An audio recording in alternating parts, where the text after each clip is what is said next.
प्रिय विद्यार्थियों, मैं आपके सामने एस के वैष्णव। देखिए, इससे पहले वाली अपने ने वीडियो में जो संविधान का निर्माण काल था उसमें संविधान सभा की बैठकें देखी थी। इससे पहले वाली वीडियो में अपन ने निर्माण काल पढ़ा था। संविधान सभा की बैठक में अपन ने केवल 2 ही बैठक पढ़ पाए थे, आगे वाली बैठक नहीं पढ़ पाए थे क्योंकि लाइट चली गई थी उस समय। तो इस कारणवश से मैंने उस वीडियो को वहीं रोक दिया था। अपन इस वीडियो में संविधान सभा की जो तीसरी बैठक है उसका पूर्ण अध्ययन करेंगे। इससे पहले मैं आपको दोनों जो बैठकें हुई थी उनका थोड़ा सा रिवाइजेशन कर देता हूं।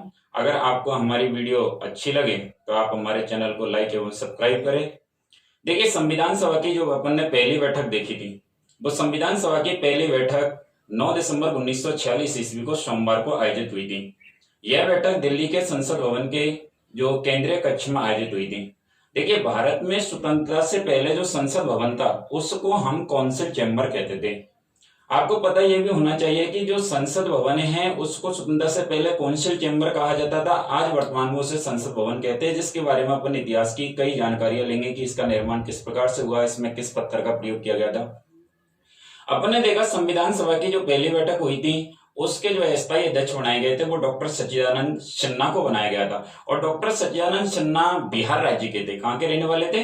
बिहार राज्य के। और जो डॉक्टर सच्चिदानंद सिन्हा थे इन्हें वरिष्ठता के आधार पर बनाया गया।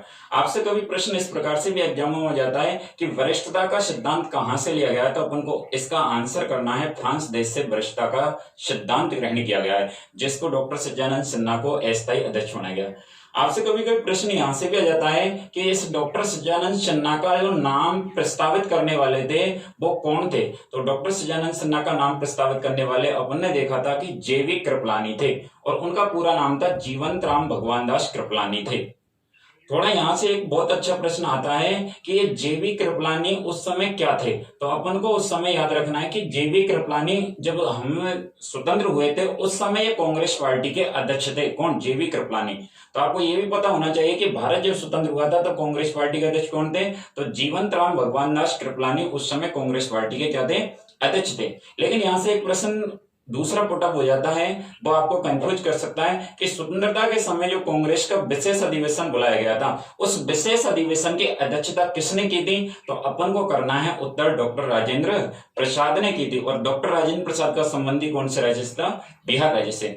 देखिए, अपन ने जो जेवी कृपलानी था उसका नाम प्रस्तावित करने वाले जेवी कृपलानी ने नाम प्रस्तावित किया था डॉक्टर सच्चिदानंद सिन्हा का। लेकिन इस नाम को अनुमोदित करने वाले कौन थे? तो सरदार वल्लभ भाई पटेल थे। और सरदार वल्लभ भाई पटेल भारत के लौह पुरुष भी कहलाते हैं।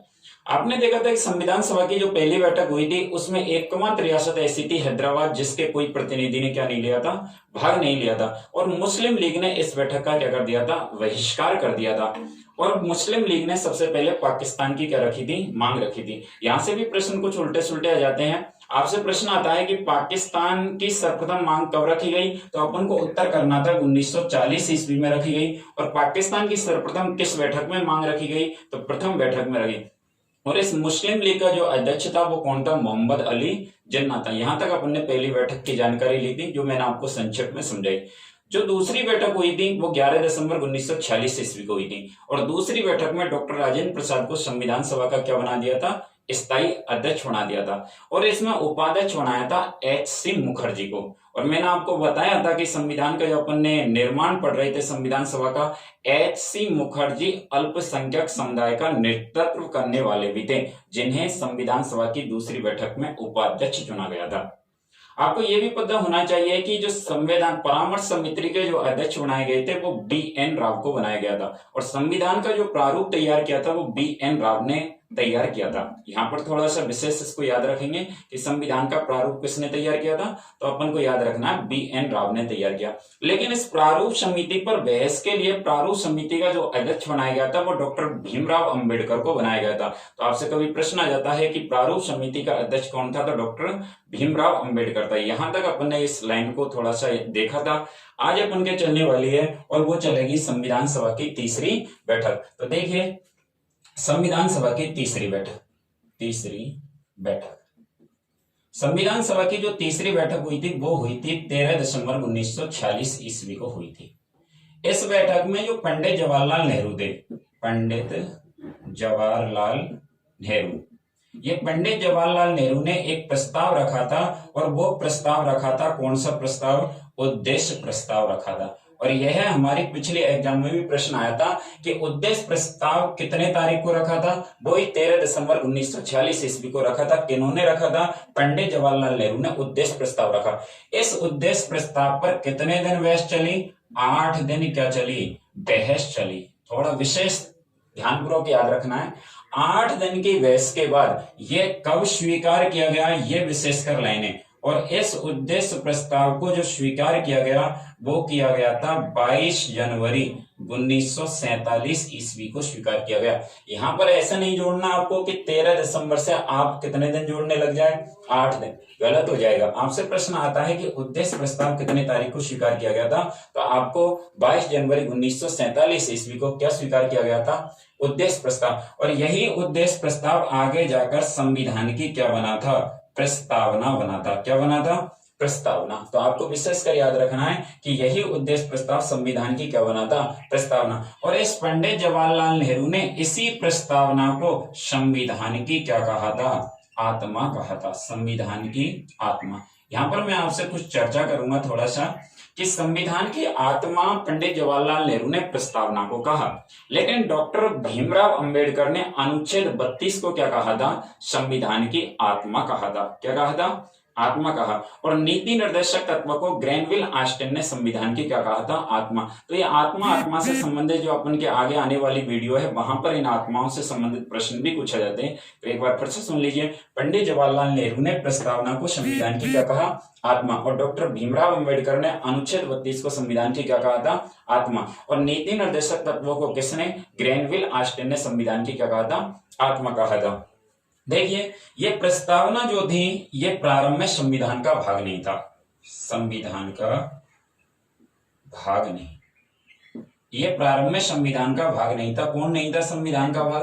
प्रस्तावना प्रारंभ में संविधान का भाग नहीं था। लेकिन 1973 में केशवानंद भारती बनाव केरल राज्य मुकदमा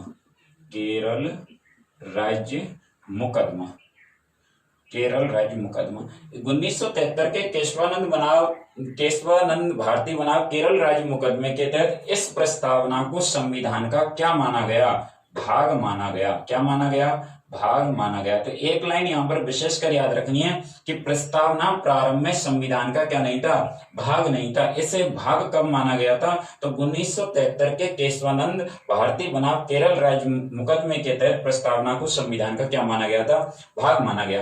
अब अपन को विशेषकर यहां देखना है कि हमारे प्रस्तावना में संशोधन संभव नहीं है। प्रस्तावना में संशोधन संभव नहीं है। देखिए, जब 1973 में सर्वोच्च न्यायालय ने जो डिसीजन दिया था उस समय इसे संविधान का भाग मान लिया और यह कहा था सर्वोच्च न्यायालय ने कि प्रस्तावना में कोई भी संशोधन नहीं किया जा सकता। लेकिन इसमें हमारे एक प्रधानमंत्री हुई थी इंदिरा गांधी, और प्रधानमंत्री इंदिरा गांधी ने इस प्रस्तावना में क्या कर दिया? संशोधन कर दिया। तो आपसे प्रश्न आता है, यह संशोधन जो हुआ था वो 42वां संविधान संशोधन हुआ, और 42वां संविधान संशोधन जो हुआ था वो 1976 में हुआ था। 42वें संविधान संशोधन 1976 ईस्वी के तहत इस प्रस्तावना में जो शब्द जोड़े गए वो 3 शब्द जोड़े गए। प्रस्तावना में कितने शब्द जोड़े गए? 3 शब्द जोड़े गए। ये विशेषकर आपको याद रखना है। पहला कौन सा जोड़ा गया? पहला जोड़ा गया समाजवाद। दूसरा कौन सा? अखंडता। तीसरा कौन सा? पंथ निरपेक्षता। ये 3 शब्द जोड़े गए थे। निरपेक्षता। तो आपसे प्रश्न आ जाता है कि समाजवाद, अखंडता और पंथ निरपेक्षता ये तीनों शब्द कब जोड़े गए थे? प्रस्तावना में 1976 ईस्वी में जोड़े गए थे। आपको यहाँ तक इससे पहले प्रस्तावना में कितने शब्द थे? 85 शब्द थे, और 85 में जब अपन ने 3 शब्द और जोड़ दिए तो टोटल कितने शब्द हो गए? 88 शब्द। अब आपसे कभी प्रश्न एग्जाम में इस प्रकार से भी आ जाता है कि प्रस्तावना में वर्तमान में कितने शब्द है, तो आपको टोटल कर देना है 88 शब्द। देखिए, आपसे प्रश्न कभी कभी यहां से भी कुछ प्रश्न पुटअप हो जाते हैं कि जो प्रस्तावना है, आपसे प्रश्न आता है कि प्रस्तावना की जो परिभाषा है परिभाषा ये कहां से ली गई है? तो प्रस्तावना की जो परिभाषा है वो कहां से ली गई है? ऑस्ट्रेलिया से ग्रहण की गई है। कहां से ली गई है? ऑस्ट्रेलिया से। चलो यहां लिख देता हूं, ये प्रस्तावना की परिभाषा कहां से ली गई है? ऑस्ट्रेलिया से ग्रहण की गई है, ग्रहण की गई है। एक बार फिर से देखना है कि प्रस्तावना में 3 शब्द जोड़े गए, समाजवाद, अखंडता और पंथ निरपेक्षता। और यह प्रस्तावना की जो परिभाषा है वो कहां से ली गई है? ऑस्ट्रेलिया से ग्रहण की गई है। किसकी? प्रस्तावना की। अब थोड़ा सा विशेषकर अपन को यहाँ पर यह देखना है कि हमारे जो प्रस्तावना है इसमें जो न्याय शब्द है उसका सिर्फ कितनी बार उल्लेख हुआ है? एक बार। एक बार इसको मैं मिटा देता हूं। देखिए, संविधान सभा की तीसरी बैठक 13 दिसंबर 1946 ईस्वी को हुई थी। पंडित जवाहरलाल नेहरू ने क्या रखा था? उद्देश्य प्रस्ताव। इस उद्देश्य प्रस्ताव पर कितने दिन बहस चली थी? 8 दिन बहस चली थी। और कब स्वीकार किया गया था? 22 जनवरी 1947 ईस्वी को यह उद्देश्य प्रस्ताव क्या किया गया था? स्वीकार किया गया था। आपको यह भी पता होना चाहिए कि प्रस्तावना प्रारंभ में संविधान का क्या नहीं था? भाग नहीं था। और इसी पंडित जवाहरलाल नेहरू ने इस प्रस्तावना को संविधान की क्या कहा था? आत्मा कहा था। लेकिन इस जो सर्वोच्च न्यायालय है उसने 1973 के पेशवानंद भारती बनाम केरल राज्य मुकदमे के तहत इस प्रस्तावना को संविधान का क्या मान लिया गया? भाग माना गया था। आपसे प्रश्न आता है, प्रस्तावना में संशोधन संभव नहीं है, लेकिन 42वां संविधान संशोधन 1976 के तहत प्रस्तावना में कितने शब्द जोड़े गए थे? 3 शब्द जोड़े गए, समाजवाद, अखंडता और पंथ निरपेक्षता। और 85 में जो 3 शब्द जोड़े थे, टोटल कितने शब्द हो गए? 88 शब्द हो गए। प्रस्तावना की जो परिभाषा है वो कहां से ली गई है? ऑस्ट्रेलिया से ली गई है। कभी कभी प्रश्न आपसे यहां से भी आ जाता है कि प्रस्तावना में न्याय शब्द, ये प्रश्न आपके ग्रुप डी में भी पहले आया था, न्याय शब्द का कितनी बार उल्लेख हुआ है? तो न्याय शब्द का जो उल्लेख है वो सिर्फ एक बार हुआ है। कितनी बार? एक बार सिर्फ। आपसे प्रश्न आता है कि प्रस्तावना में न्याय शब्द का कितनी बार उल्लेख हुआ है? तो सिर्फ एक बार न्याय शब्द का उल्लेख हुआ है। आपसे कभी यहां पर प्रश्न इस प्रकार से भी आता है कि प्रस्तावना, जो प्रस्तावना है, प्रस्तावना का प्रथम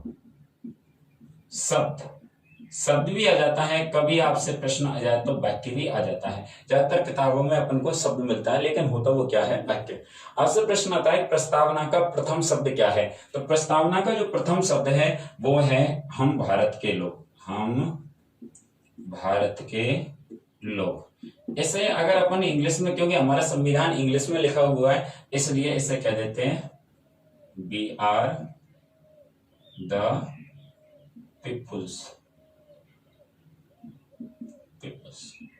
आपसे पूछा जाता है वी आर द पीपुल्स, ये जो शब्द है ये कहां से लिया गया है? तो आपसे प्रश्न ये करना है कि प्रस्तावना का पहला शब्द है ये हमने ग्रहण किया है यूएनओ से। कहां से ग्रहण किया है? यूएनओ से। और ये हमारे पहले आरपीसी के एग्जाम में भी आ चुका है कि यूएनओ का जो संविधान है, यूएनओ का संविधान, और यूएनओ के संविधान को क्या कहते हैं? तो यूएनओ के संविधान को जो कहते हैं वो कहते हैं चार्टर। क्या कहते हैं? चार्टर। और आपको मैंने जब संविधान का विकास काल देखा था तो वहां पर बताया था कि संविधान के विकास काल को भी 2 भागों में बांटा गया था। एक तो चार्टर एक्ट थे और दूसरा अधिनियम था। यहाँ पर वो लाइन थोड़ी अलग है कि जो हम भारत के लोग हैं या वी आर द पीपुल्स है, वो कहां से ग्रहण किया गया है? यूएनओ से ग्रहण किया गया। और यूएनओ के संविधान को क्या कहा जाता है? चार्टर कहा जाता है। आपसे कभी प्रश्न इस प्रकार से भी जाता है कि यूएनओ के संविधान में कितने अनुच्छेद है? तो अपन को उत्तर करना है कि यूएनओ के संविधान में कितने अनुच्छेद है?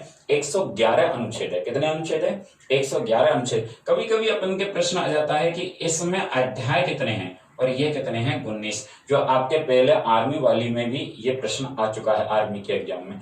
तो आपको थोड़ा सा याद रखना है कि यूएनओ के संविधान में कितने अनुच्छेद है? 111 अनुच्छेद है। और आपसे पूछा जाए कि कितने अध्याय है, तो आपको उत्तर करना है 19 अध्याय। आपको ये लाइन बिल्कुल क्लियर होनी चाहिए, क्योंकि आगे अपन बढ़ेंगे जब अपन इस बैठक के बाद में संविधान की निर्माण समितियों के बारे में भी जानकारी ले रहे। तो इसको मैं थोड़ा रब कर देता हूँ, थोड़ा विशेषकर जानकारी ले जाएंगे। अब आपसे मैं कुछ क्वेश्चन पुटअप कर लेता हूं कि प्रस्तावना में न्याय शब्द का कितनी बार उल्लेख हुआ है? तो आपको करना है सिर्फ एक बार उल्लेख हुआ है। आपसे पूछा जाए प्रस्तावना का पहला जो शब्द है वो क्या है? तो उत्तर इसका होगा हम भारत के लोग या वी आर द पीपुल्स है। ये कहां से लिया गया है? यूएनओ से। और यूएनओ के संविधान को क्या कहा जाता है? चार्टर कहा जाता है। मैंने आपको बताया था कि विश्व का नवीन संविधान नेपाल देश का है, और नेपाल देश के संविधान को क्या कहते हैं? 2073 कहते हैं। आपको वहां पर मैंने कुछ प्रश्न ऐसे भी बोले कि अमेरिका में संसद को कांग्रेस कहते हैं, जबकि नेपाल में संसद को राष्ट्रीय पंचायत कहते हैं। तो इनको भी थोड़ा विशेष जानकारी।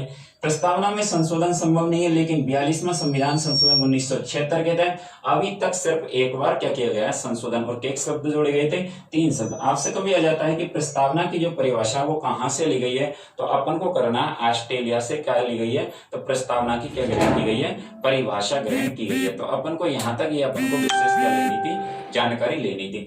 अब देखने की अपन कोशिश करेंगे कि हमारे अब इसके बाद वाले जो टॉपिक आएंगे वो बहुत ही शानदार टॉपिक आएंगे, इसलिए अपन को थोड़ा सा आगे की जो जानकारी है वो आपको हम अगली वीडियो में देंगे। और वहां पर आपको मैं जो अगली वीडियो है उनमें सब में ट्रिकों का यूज करूंगा, और ट्रिक के आधार पर अपन को वो समझना है। अगर आज अपन की ये वीडियो आपको अच्छी लगी हो तो हमारे चैनल को सब्सक्राइब करिए, लाइक करिए। ठीक है, थैंक यू।